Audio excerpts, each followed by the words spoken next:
এই শিয়ালের বাচ্চাটা যখনই সকালে ঘুম থেকে ওঠে তখনই তাকে গাজর খেতে দেওয়া হয়, কারণ তার বাবা মা ছিল দুইটা হাঁস।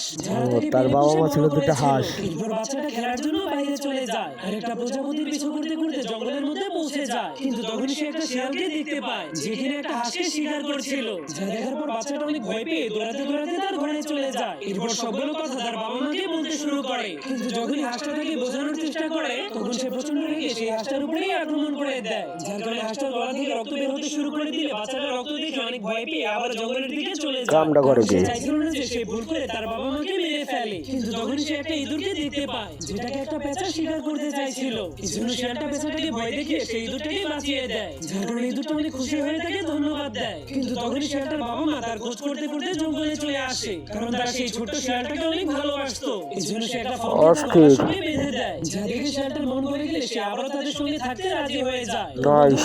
ভিডিওটাকে লাইক